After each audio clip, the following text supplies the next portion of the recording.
Bonsoir à tous, bienvenue sur D8 pour cette nouvelle édition de Voyage au bout de la nuit. Aujourd'hui, je vais poursuivre la lecture de Notre-Dame de Paris 1482 de Victor Hugo. Je vais commencer le livre deuxième, au premier chapitre qui s'intitule « De Charybde en Scylla ». N'hésitez pas à réagir sur les réseaux sociaux avec le hashtag VBN. Merci beaucoup. La nuit arrive de bonne heure en janvier. Les rues étaient déjà sombres quand Gringoire sortit du palais. Cette nuit tombée lui plut.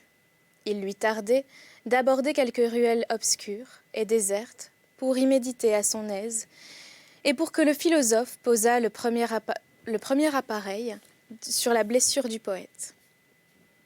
La philosophie était du reste son seul refuge, car il ne savait où loger.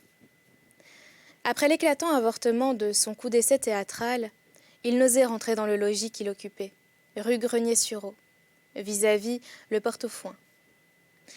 Ayant compté sur ce que monsieur le prévôt devait lui donner de son épithalame pour payer à maître Guillaume d'Oussire, fermier de la coutume du Pied-Fourché de Paris, les 6 mois de loyer qu'il lui devait, c'est-à-dire 12 sols parisis. 12 fois la valeur de ce qu'il possédait au monde, y compris son haut de chausse, sa chemise et son bicoquet. Après avoir un moment réfléchi, provisoirement abrité sous le petit guichet de la prison du trésorier de la Sainte-Chapelle, au gîte qu'il élirait pour la nuit, ayant tous les pavés de Paris à son choix, il se souvint d'avoir avisé. La semaine précédente, rue de la Savaterie, à la porte d'un conseiller au Parlement, un marchepied à monter sur mule et de s'être dit que cette pierre serait, dans l'occasion, un fort excellent oreiller pour un mendiant ou pour un poète.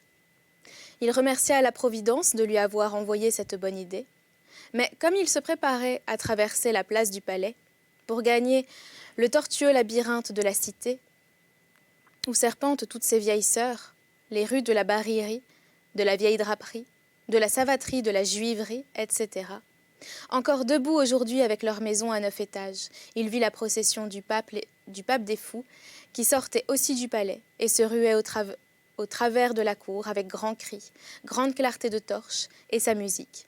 À lui Gringoire. Cette vue raviva les écorchures de son amour-propre. Il s'enfuit. Dans l'amertume de sa mésaventure dramatique, tout ce qui lui rappelait la fête du jour l'aigrissait et faisait saigner sa plaie. Il voulut prendre le pont Saint-Michel.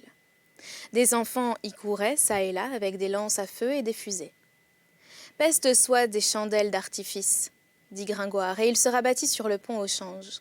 On avait attaché aux maisons de la tête du pont 3 drapels représentant le roi, le dauphin et Marguerite de Flandre, et 6 petits drapelets où étaient pourtraits le duc d'Autriche, le cardinal de Bourbon et monsieur de Beaujeu, et madame Jeanne de France, et monsieur le bâtard de Bourbon, et je ne sais qui encore. Le tout éclairé de torches, la cohue admirait. « Heureux peintre, Jehan Fourbault, dit Gringoire avec un gros soupir. Et il tourna le dos aux drapels et drapelets. Une rue était devant lui.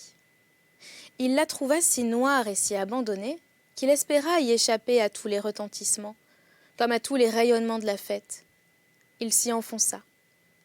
Au bout de quelques instants, son pied heurta un obstacle. Il trébucha et tomba. C'était la botte de mai que des clercs, de la Basoche, avaient déposée le matin à la porte d'un président au Parlement, en l'honneur de la solennité du jour. Gringoire supporta héroïquement cette nouvelle rencontre. Il se releva et gagna le bord de l'eau. Après avoir laissé derrière lui la tournelle civile et la tour criminelle, et longé le grand mur des jardins du roi, sur cette grève non pavée où la boue lui venait à la cheville, il arriva à la pointe occidentale de la cité et considéra quelque temps l'îlot du passeur aux vaches, qui a disparu depuis sous le cheval de bronze du Pont-Neuf. L'îlot lui apparaissait dans l'ombre comme une masse noire au-delà de l'étroit cours d'eau blanchâtre qui l'en séparait. On y devinait, au rayonnement d'une petite lumière, l'espèce de hutte, en forme de ruche, où le passeur aux vaches s'abritait la nuit. « Heureux passeur aux vaches !» pensa Gringoire. « Tu ne songes pas à la gloire où tu ne fais pas l'épithalame. Que t'importent les rois qui se marient et les duchesses de Bourgogne, tu ne connais d'autre Marguerite que celle que ta pelouse d'avril donne à brouter à tes vaches. Et moi, poète, je suis huée, et je grelotte, et je dois 12 sous. Et ma semelle est si transparente qu'elle pourrait servir de vivre à ta lanterne. De vitre, pardon, à ta lanterne. Merci, passeur aux vaches, ta cabane repose ma vue et me fait oublier Paris. Il fut réveillé de son extase presque lyrique par un gros double pétard de la Saint-Jean, qui partit brusquement de la bienheureuse cabane. C'était le passeur aux vaches qui prenait sa part des réjouissances du jour et se tirait un feu d'artifice. Ce pétard fit hérisser l'épiderme de Gringoire. « Maudite fête !» s'écria-t-il. « Me poursuivras-tu partout? Oh mon Dieu !» Jusque chez le passeur aux vaches. Puis il regarda la scène à ses pieds. Et une horrible tentation le prit. « Oh, dit-il, que volontiers je me noierais, si l'eau n'était pas si froide. » Alors il lui vint une résolution désespérée. C'était puisqu'il ne pouvait échapper au pape des fous, au drapelet de Jehan Fourbault, aux bottes de mai, aux lances à feu et aux pétards, de s'enfoncer hardiment au cœur même de la fête et d'aller à la place de Grève. Au moins, pensa-t-il, j'y aurais peut-être un tison de feu de joie pour me réchauffer, et j'y pourrais souper avec quelques miettes de 3 grandes armoiries, de sucre royal qu'on a dû y dresser sur le buffet public de la ville. Chapitre 2. La place de Grève. Il ne reste aujourd'hui qu'un bien imperceptible vestige de la place de Grève, telle qu'elle existait alors. C'est la charmante tourelle qui occupe l'angle nord de la place et qui, déjà ensevelie sous l'ignoble badigeonnage qui empâte les vives arêtes de ses sculptures, aura bientôt disparu peut-être submergée par cette crue de maisons neuves qui dévore si rapidement toutes les vieilles façades de Paris. Les personnes qui, comme nous, ne passent jamais sur la place de Grève, sans donner un regard de pitié et de sympathie à cette pauvre tourelle, étranglée entre 2 masures du temps de Louis XV, peuvent reconstruire aisément, dans leur pensée, l'ensemble d'édifices auxquels elle appartenait, et y trouver entière la ville place gothique du XVe siècle. C'était comme aujourd'hui un trapèze irrégulier, bordé d'un côté par le quai, et de 3 autres par une série de maisons hautes, étroites et sombres. Le jour, on pouvait admirer la variété de ces édifices, tous sculptés en pierre ou en bois, et présentant déjà de complets échantillons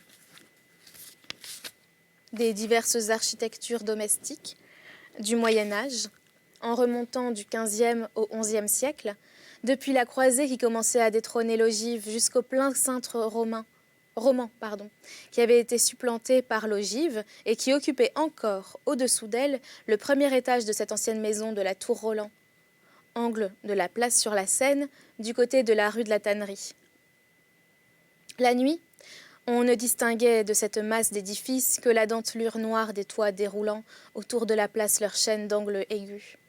Car c'est une des différences radicales des villes d'alors et des villes d'à présent, qu'aujourd'hui ce sont les façades qui regardent les places et les rues, et qu'alors c'était les pigeons. Non, les pignons, pardon, pas du tout les pigeons. Depuis 2 siècles, les maisons se sont retournées. Au centre, du côté oriental de la place, s'élevait une lourde et hybride construction formée de 3 logis juxtaposés. On l'appelait, de 3 noms qui expliquent son histoire, sa destination et son architecture, la maison au dauphin. Parce que Charles V, dauphin, l'avait habitée. La marchandise, parce qu'elle servait d'hôtel de ville, la maison aux piliers, domus ad pilora, à cause d'une suite de gros piliers qui soutenaient ses 3 étages, la ville trouvait là tout ce qu'il faut à une bonne ville comme Paris.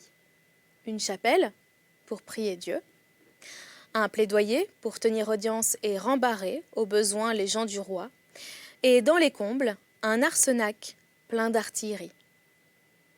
Car les bourgeois de Paris savent qu'il ne suffit pas en toute conjoncture de prier et de plaider pour les friandises, non, pour les franchises de la cité, et ils ont toujours en réserve dans un grenier de l'hôtel de ville quelques bonnes arquebuses rouillées. La Grève avait dès lors cet aspect sinistre que lui conserve encore aujourd'hui l'idée exécrable qu'elle réveille est le sombre hôtel de ville de Dominique Bocador qui a remplacé la maison aux piliers. Il faut dire qu'un gibet et un pilori permanent, une justice et une échelle, comme on disait alors, dressés côte à côte au milieu du pavé, ne contribuaient pas peu à faire détourner les yeux de cette place fatale, où tant d'êtres, pleins de santé et de vie, ont agonisé, où devait naître 50 ans plus tard cette fièvre de Saint-Vallier, cette maladie de la terreur de l'échafaud, la plus monstrueuse de toutes les maladies, parce qu'elle ne vient pas de Dieu, mais de l'homme. C'est une idée consolante, disons-le en passant, de songer que la peine de mort qui, il y a 300 ans, encombrait encore de ses roues de fer, de ses gibets de pierre, de tout son attirail de supplices permanents et scellés dans le pavé, la grève, les halles, la place Dauphine, la croix du Trahor, le marché aux pourceaux, ce hideux Montfaucon, la barrière des sergents, la place aux chats, la porte Saint-Denis, Champeau, la porte Baudet, la porte Saint-Jacques, sans compter les innombrables échelles de prévôts, de l'évêque, des chapitres, des abbés, des prieurs ayant justice, sans compter les noyades juridiques en rivière de Seine. Il est consolant qu'aujourd'hui, après avoir perdu successivement toutes les pièces de son armure, son luxe de supplice, sa pénalité d'imagination et de fantaisie, sa torture, à laquelle elle refaisait tous les 5 ans un lit de cuir au Grand Châtelet, cette vieille suzeraine de la société féodale, presque mise hors de nos lois et de nos villes, traquée de code en code, chassée de place en place, n'est plus de notre immense Paris qu'un coin déshonoré de la grève, qu'une misérable guillotine, furtive, inquiète, honteuse, qui semble toujours craindre d'être prise en flagrant délit, tant elle disparaît vite après avoir fait son coup. Chapitre 3. Bezos Paragolpes. Lorsque Pierre Gringoire arriva sur la place de Grève, il était transi.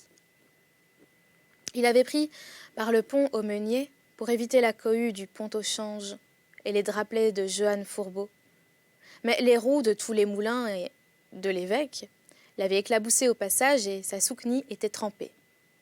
Il lui semblait en outre que sa chute de sa pièce le rendait plus frileux encore. Aussi se hâta-t-il de s'approcher du feu de joie qui brûlait magnifiquement au milieu de la place, mais une foule considérable faisait cercle alentour. « Damné Parisien !» se dit-il à lui-même, car Gringoire, en vrai poète dramatique, était sujet au monologue, et les voilà qui m'obstruent le feu. Pourtant j'ai bon besoin d'un coin de cheminée. Mes souliers boivent et tous ces maudits moulins qui ont pleuré sur moi. Diable d'évêque de Paris avec ses moulins. Je voudrais bien savoir ce qu'un évêque peut faire d'un moulin. Est-ce qu'il s'attend à devenir d'évêque meunier ? S'il ne lui faut que ma malédiction pour cela, je la lui donne, et à sa cathédrale et à ses moulins. Voyez un peu s'ils se dérangeront, ces badauds. Je vous demande ce qu'ils font là. Ils se chauffent, beau plaisir. Ils regardent brûler un sang de bourré, beau spectacle. En examinant de plus près, il s'aperçut que le cercle était beaucoup plus grand qu'il ne fallait pour se chauffer au feu du roi, et que cette affluence de spectateurs n'était pas uniquement attirée par la beauté du sang de bourré qui brûlait. Dans un vaste espace, laissé libre entre la foule et le feu, une jeune fille dansait. Si cette jeune fille était un être humain ou une fée ou un ange, c'est ce que Gringoire, tout philosophe sceptique, tout poète ironique qu'il était, ne put décider dans le premier moment, tant il fut fasciné par cette éblouissante vision. Elle n'était pas grande, mais elle le semblait, tant sa fine taille s'élançait hardiment. Elle était brune, mais on devinait que le jour, sa peau devait avoir ce beau reflet doré des Andalouses et des Romaines. Son petit pied aussi était andalou, car il était tout ensemble à l'étroit et à l'aise dans sa gracieuse chaussure. Elle dansait, elle tournait, elle tourbillonnait sur un vieux tapis de Perse, jeté négligemment sous ses pieds. Et chaque fois qu'en tournoyant sa rayonnante figure passait devant vous, ses grands yeux noirs vous jetaient un éclair. Autour d'elle, tous les regards étaient fixes, toutes les bouches ouvertes. Et en effet, tandis qu'elle dansait ainsi au bourdonnement du tambour de basque que ses 2 bras ronds et purs, élevés au-dessus de sa tête, mince, frêle et vive comme une guêpe, avec son corsage d'or sans plis, sa robe bariolée qui se gonflait, avec ses épaules nues, ses jambes fines que sa jupe découvrait par moments, ses cheveux noirs, ses yeux de flamme, c'était une surnaturelle créature. En vérité, pensa Gringoire, c'était une salamandre. C'est une nymphe, c'est une déesse, c'est une bacchante du mont Ménaléen. En ce moment, une des nattes de la chevelure de la salamandre se détacha, et une pièce de cuivre jaune qui y était attachée roula à terre. « Eh non !» dit-il. « C'est une bohémienne. » Toute illusion avait disparu. Elle se remit à danser. Elle prit à terre 2 épées dont elle appuya la pointe sur son front, et qu'elle fit tourner dans un sens tandis qu'elle tournait dans l'autre. C'était en effet tout bonnement une bohémienne. Mais quelque désenchanté que fût Gringoire, l'ensemble de ce tableau n'était pas sans prestige et sans magie. Le feu de joie l'éclairait d'une lumière crue et rouge qui tremblait toute vive sur le cercle des visages de la foule, sur le front brun de la jeune fille, et au fond de la place jetait un blême reflet mêlé aux vacillations de leurs ombres, d'un côté sur la vieille façade noire et ridée de la maison aux piliers, de l'autre sur les bras de pierre du gibet. Parmi les 1000 visages que cette lueur teignait d'écarlate, il y en avait un qui semblait plus encore que tous les autres absorbés dans la contemplation de la danseuse. C'était une figure d'homme austère, calme et sombre. Cet homme, dont le costume était caché par la foule qui l'entourait, ne paraissait pas avoir plus de 35 ans. Cependant, il était chauve. À peine avait-il aux tempes quelques touffes de cheveux rares, et déjà gris, son front large et haut commençait à se creuser de rides. Mais dans ses yeux enfoncés éclatait une jeunesse extraordinaire, une vie ardente, une passion profonde. Il les tenait sans cesse attachés sur la bohémienne, et tandis que la folle jeune fille de 16 ans dansait et voltigeait au plaisir de tous, sa rêverie, à lui, semblait devenir de plus en plus sombre. De temps en temps, un sourire et un soupir se rencontraient sur ses lèvres, mais le sourire était plus douloureux que le soupir. La jeune fille essoufflée s'arrêta enfin, et le peuple l'applaudit avec amour. « Djali » dit la bohémienne. Alors Gringoire vit arriver une jolie petite chèvre, blanche, alerte, éveillée, lustrée, avec des cornes dorées, avec des pieds dorés, et un collier doré, qu'il n'avait pas encore aperçu et qui était resté jusque-là accroupi, sur un coin du tapis, en regardant danser sa maîtresse. « Djali » dit la danseuse, « à votre tour. » En s'asseyant, elle présenta gracieusement à la chèvre son tambour de basque. « Djali » continua-t-elle, « à quel mois sommes-nous de l'année » La chèvre leva son pied de devant et frappa un coup sur le tambour. On était en effet au 1er mois. La foule applaudit. « Djali » reprit la jeune fille en tournant son tambour de basque d'un autre côté, « à quel jour du mois sommes-nous » Djali leva son petit pied d'or et frappa 6 coups sur le tambour.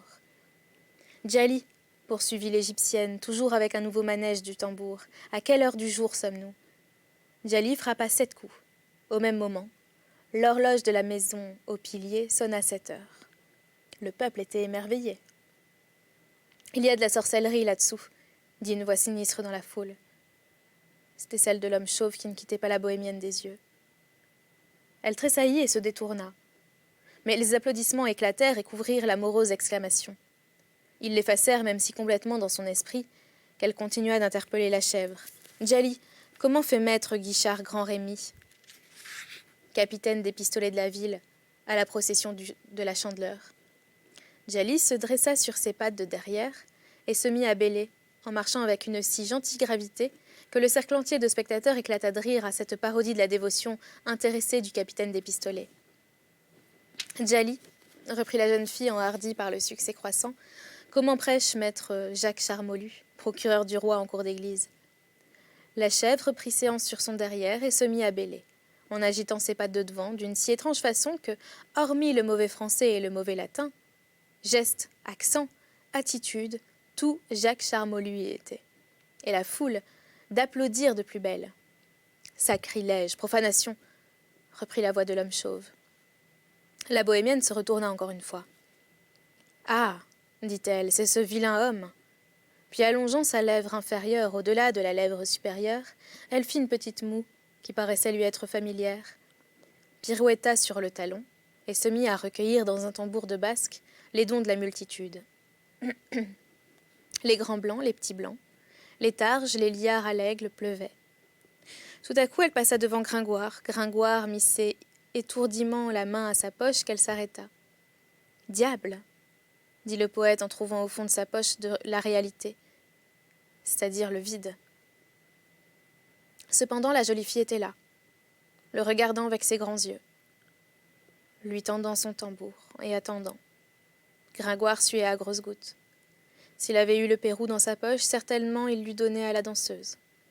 Mais Gringoire n'avait pas le Pérou. Et d'ailleurs, l'Amérique n'était pas encore découverte. Heureusement, un incident inattendu vint à son secours. « T'en iras-tu, sauterelle d'Égypte » cria une voix aigre qui partait du coin le plus sombre de la place. La jeune fille se retourna effrayée. Ce n'était plus la voix de l'homme chauve, c'était une voix de femme, une voix dévote et méchante. Du reste, ce cri, qui fit peur à la bohémienne, mit en joie une troupe d'enfants qui rôdaient par là. « C'est la recluse de la tour Roland !» s'écrièrent-ils avec des rires désordonnés. « C'est la sachette qui gronde. Est-ce qu'elle n'a pas soupé? Portons-lui quelques restes du buffet de ville. » Tous se précipitèrent vers la maison aux piliers. Cependant, Gringoire avait profité du trouble de la danseuse pour s'éclipser. La clameur des enfants lui rappela que lui aussi n'avait pas soupé. Il courut donc au buffet. Mais les petits drôles avaient de meilleures jambes que lui. Quand il arriva, ils avaient fait table rase. Il ne restait même pas un misérable camichon à 5 sols la livre. Il n'y avait plus sur le mur que les sveltes fleurs de lys entremêlées de rosiers, peintes en 1434 par Mathieu Biterne. C'était un maigre souper. C'est une chose importune de se coucher sans souper. C'est une chose moins riante encore de ne pas souper et de ne savoir où coucher. Gringoire en était là. Pas de pain, pas de gîte. Il se voyait pressé de toutes parts par la nécessité. Et il trouvait la nécessité fort bourrue. Il avait depuis longtemps découvert cette vérité, que Jupiter a créé les hommes dans un accès de misanthropie, et que pendant toute la vie du sage, sa destinée tient en état de siège sa philosophie. Quant à lui, il n'avait jamais vu le blocus si complet. Il entendait son estomac battre la chamade, et il trouvait très déplacé que le mauvais destin prît sa philosophie par la famine. Cette mélancolique rêverie l'absorbait de plus en plus, lorsqu'un chant bizarre, quoique plein de douceur, vint brusquement l'en arracher. C'était la jeune Égyptienne qui chantait. Il en était de sa voix comme de sa danse, comme de sa beauté. C'était indéfinissable et charmant. Quelque chose de pur, de sonore, d'aérien, d'ailé, pour ainsi dire. C'était de continuels épanouissements, des mélodies, des cadences inattendues, puis des phrases simples semées de notes acérées et sifflantes, puis des sauts de gamme qui eussent dérouté un rossignol, mais où l'harmonie se retrouvait toujours, puis de molles ondulations, d'octaves, qui s'élevaient et s'abaissaient comme le sein de la jeune chanteuse.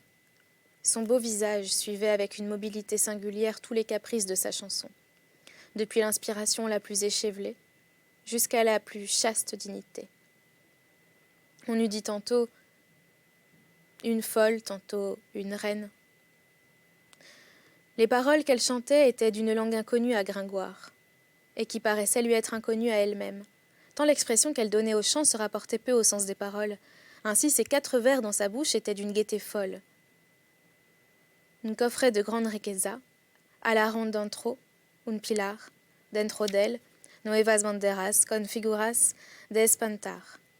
Et un instant après, à l'accent qu'elle donnait à cette stance, a l'arabes de cavallo, sin poders, menear, con espedas y los cuelos, balestas de Buenecar. Gringoire se sentait venir les larmes aux yeux. Et c'est là que nous allons arrêter cette lecture pour aujourd'hui. J'espère que vous l'avez appréciée. N'hésitez pas à réagir sur les réseaux sociaux avec le hashtag VBN. Je vous souhaite une très bonne nuit ou une bonne journée et à bientôt.